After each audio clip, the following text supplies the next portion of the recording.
नमस्कार दोस्तों। सच 24 इंडिया में आप लोगों का बहुत बहुत स्वागत है। मित्रों, कहते हैं कि योग्यता वाले तो बहुत व्यक्ति पड़े हुए हैं, लेकिन जब तक उनका भाग्य साथ नहीं देती है तब तक वो मुकाम हासिल नहीं कर पाते हैं। भाग्य और योग्यता जब दोनों साथ देती है तभी आदमी मुकाम हासिल कर पाता है। बात हो रही है भूतपूर्व प्रधानमंत्री डॉक्टर मनमोहन सिंह की, जो कि आज वो हमारे बीच नहीं रहे और आज उनका अंतिम संस्कार किया जाएगा। ऐसे में उन्हें याद करना बहुत जरूरी हो जाता है। इस बीच उनके राजनीतिक करियर की ये कहानी लोगों के बीच चर्चा का विषय बनी हुई है कि कभी वो भी समय था कि जब डॉक्टर मनमोहन सिंह को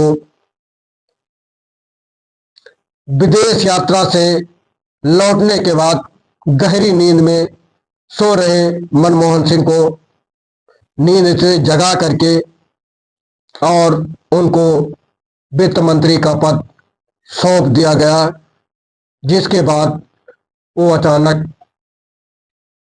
राजनीति में आ गए और प्रधानमंत्री तक की कुर्सी हासिल कर लिया, जिसको लेकर एक अलग तरह की कहानी है। बताते हैं कि जनवरी 1991 में भारत के पास मात्र 89 करोड़ डॉलर की विदेशी मुद्रा ही रह गई थी, जिससे महज 2 सप्ताह के आयात का खर्चा ही जुटाया जा सकता था। ऐसे कठिन समय में पीवी नरसिम्हा राव ने डॉक्टर मनमोहन सिंह को वित्त मंत्रालय सौंप दिया। हालांकि डॉक्टर मनमोहन सिंह के वित्त मंत्री बनने की कहानी काफी दिलचस्प रही है। आइए इस बारे में हम जानते हैं उनकी पूरी कहानी। जनवरी 1991 में भारत के पास, जो कि हम बता रहे हैं, केवल 89 करोड़ डॉलर की ही विदेशी मुद्रा रह गई थी। ऐसे कठिन समय में पीवी नरसिम्हा राव ने मनमोहन सिंह को याद किया। हालांकि डॉक्टर मनमोहन सिंह के वित्त मंत्री बनने की कहानी काफी दिलचस्प रही। इस बारे में जाने कि 20 जून 1991 के शाम नवनियुक्त प्रधानमंत्री नरसिम्हा राव से उनके कैबिनेट सचिव नरेश चंद्रा मिले और उन्हें 8 पेज का एक टॉप सीक्रेट नोट दिया। इस नोट किन कामों को प्रधानमंत्री को तुरंत तवज्जो देनी चाहिए, उन बातों का पूरी तरह से जिक्र था। जब राव ने वो नोट पढ़ा तो वह हक्का बक्का रह गए। उन्होंने चंद्र से पूछा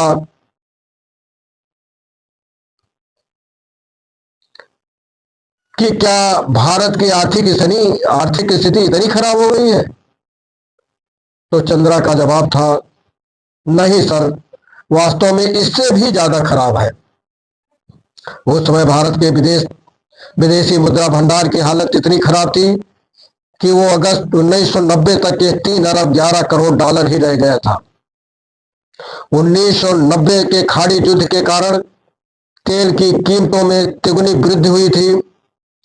कुवैत पर इराक के हमले की वजह से भारत को अपने हजारों मजदूरों को भारत वापस लाना पड़ा था।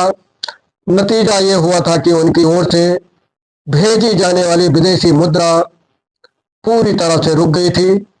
ऊपर से भारत की राजनीति अस्थिरता और मंडल आयोग की सिफारिशों के खिलाफ उभरे जन आक्रोश के कारण अर्थव्यवस्था को पूरी तरह से कमजोर किया जा रहा था।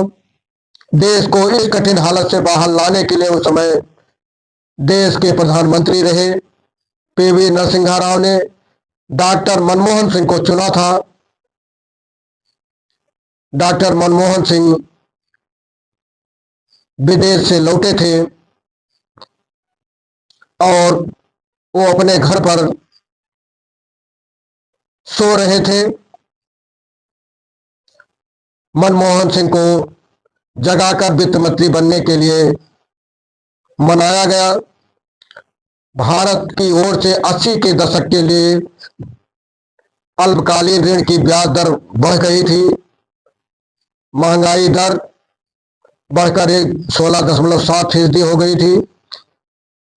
इन कठिन आर्थिक परिस्थितियों को देखते हुए तत्कालीन पीएम पीवी नरसिम्हा राव अपने मंत्रिमंडल में एक पेशेवर अर्थशास्त्री को बतौर वित्त मंत्री रखना चाहते थे। उन्होंने अपने दोस्त और इंदिरा गांधी के प्रधान सचिव रहे पीसी अलेक्जेंडर से इस बारे में बात की। पीसी ने रिजर्व बैंक के पूर्व गवर्नर आईजी पटेल और मनमोहन सिंह के नाम सुझाए। अलेक्जेंडर मनमोहन सिंह के पक्ष में थे, इसलिए राव ने उन्हें ही मनमोहन सिंह को मनाने की जिम्मेदारी सौंप दी। पीसी अलेक्जेंडर ने अपनी आत्मकथा through the corridor of power and Insiders story में लिखा कि 20 जून को ही मैंने मनमोहन सिंह के घर फोन लगाया। उनके नौकर ने फोन रिसीव किया और बताया कि वो यूरोप गए हुए हैं और आज देर रात लौटेंगे। 21 जून की सुबह 5:30 बजे जब मैंने उन्हें फोन किया तो उनके नौकर ने कहा कि साहब गहरी नींद में है, उन्हें जगाया नहीं जा सकता। मेरे बहुत जोर देने पर उसने मनमोहन सिंह को जगा दिया और फोन लाइन पर आए। मैंने उनसे कहा कि मेरा आपसे मिलना बहुत जरूरी है, मैं कुछ ही मिनटों में आपके घर पहुंच रहा हूं। जब मैं उनके घर पहुंचा तो मनमोहन सिंह दोबारा सो चुके थे। बकौल अलेक्जेंडर मनमोहन सिंह को फिर किसी तरह जगाया गया। अलेक्जेंडर ने उनको नरसिम्हा राव का संदेश दिया कि वो उन्हें वित्त मंत्री बनाना चाहते हैं। सिंह ने अलेक्जेंडर से पूछा, आपकी राय क्या है?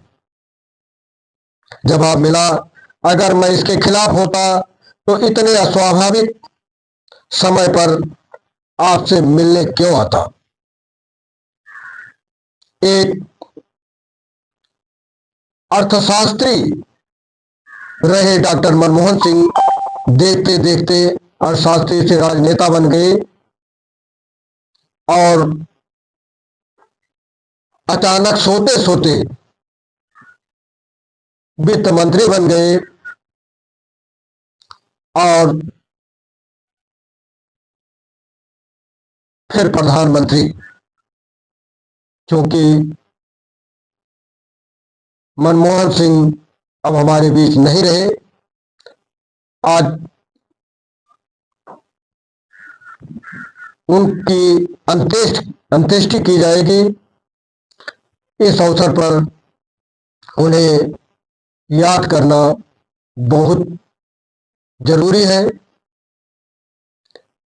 देश के पूर्व प्रधानमंत्री डॉक्टर मनमोहन सिंह को सत सत नमन। इसी के साथ